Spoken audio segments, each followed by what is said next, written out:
வறியவர்க்கெல்லாம் கல்வியின் வாடை, வரவிடவில்லை மதக்குருக்களின் மேடை, நறுக்கு தொலைந்தது அந்த பீடை, நாடெல்லாம் பாய்ந்தது கல்வி நீரோடை என்று பாடினார் பாவேந்தர் பாரதிதாசன் அவர்கள்.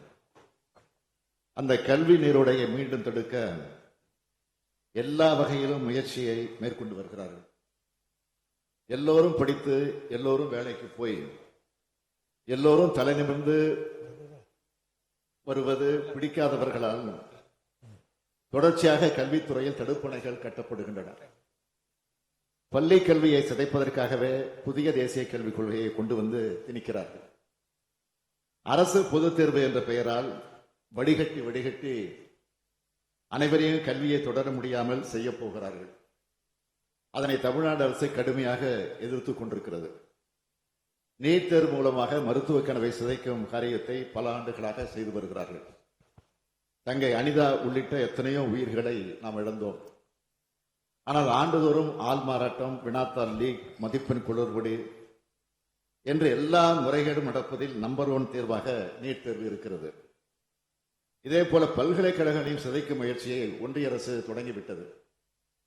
துணைவேந்தரை தேர்வு செய்ய அமைக்கப்படும் தேர்வுக்குழுவை ஆளுநரே தீர்மானிப்பார் என்று யுஜிசி எனப்படும் பல்கலைக்கழக மானியக் குழு விதிமுறை வகுத்துள்ளது.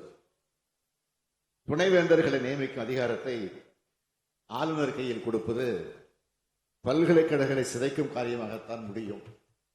அதற்காகத்தான் இப்படி செய்ய போகிறார்கள். இந்த விவகாரத்தில் ஏற்கனவே தமிழ்நாடு அரசுக்கும் ஆளுநருக்கும் கருத்து மோதல் தொடர்ந்து நடந்து வருகிறது.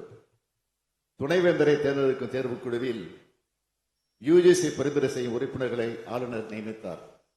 நாம் அதனை ஏற்கவில்லை. இந்த மோதலுக்கு ஆக்கப்பூர்வமான தீர்வு எட்டப்படாத நிலையில் தன்னிச்சையாக துணைவேந்தர்களை நியமிக்கும் அதிக அதிகாரங்களை ஆளுநர்களுக்கு வழங்குவது சரியுமல்ல, முறையுமல்ல. இவர்களாக ஒரு உத்தரவை போட்டுவிட்டு இதனை அமுல்படுத்தாத கல்வி நிறுவனங்கள் யுஜிசி திட்டங்களில் பங்கேற்க முடியாது என்று சொல்வது அநியாயம் அல்லவா? அதுவும் பட்டங்களை வழங்க முடியாது என்பது பயங்கரமான மிரட்டல் அல்லவா? வேற என்ன அது எடுத்து காட்ட முடியும்? மாநில அரசுகள் தங்கள் வளத்தில், பொருளாதார பலத்தில் கட்டிய பல்கலைக்கழகங்களை அபகரித்துக் கொள்கிற அக்கிரமமான முயற்சியாகவே இதனை கருத வேண்டியிருக்கிறது. இந்த விதிமுறை கூட்டாட்சி தத்துவத்திற்கு எதிரானது. மாநில உரிமைகளில் தலையிடுவது மக்களால் தேர்ந்தெடுக்கப்பட்ட மாநில அரசுகளை சிறுமைப்படுத்தும் செயல். மக்களால் தேர்ந்தெடுக்கப்பட்டவரிடம்தான் கல்வி தொடர்பான அதிகாரம் இருக்க வேண்டும். அப்படி இருந்தால்தான் அனைத்து மக்களுக்குமான கல்வியை முழுமையாக கொடுக்க முடியும். நியமன பதவிகளில் ஒரு சில ஆண்டுகள் இருந்துவிட்டு போய்விடக்கூடியவர்களுக்கு ஒரு மாநில மக்களின் அடிப்படை உணர்வை புரிந்து கொள்ள இயலாது. ஒன்றிய அரசு கல்வித்துறையில் எதை செய்ய வேண்டுமோ அதை செய்வதில்லை.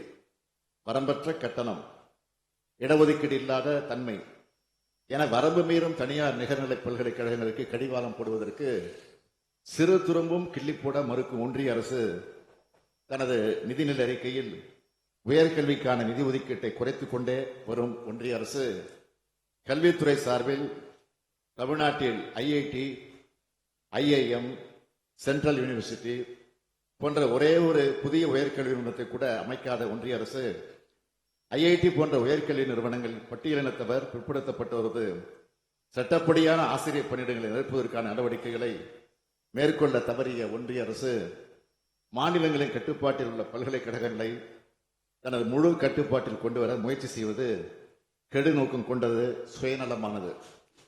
நிச்சயமாக மாணவர் நலனில் மனதில் கொண்டோ கல்வி தரத்தை மேம்படுத்தவோ இந்த முயற்சி நடைபெறவில்லை. ஒரு தன்னாட்சி பெற்ற தனியார் கல்லூரியை பாடத்திட்டம் வகுத்து பட்டமும் வழங்கலாம் என்ற நிலையை ஏற்படுத்திவிட்டு நூற்றாண்டு பெருமை கொண்ட கல்லூரிகளை அபகரிக்க எத்தனிப்பது அதிகார எதேச்சதிகாரம். தலை சிறந்த கல்வி நிறுவனங்களை நாட்டிலேயே அதிக அளவில் கொண்டிருக்கும் தமிழ்நாடு நமது கல்வி நிறுவனங்களின் தன்னாட்சி பறிக்கப்படுவதை வேடிக்கை பார்த்து கொண்டு அமைதியாக இருக்காது. அப்படி இருக்கவும் முடியாது.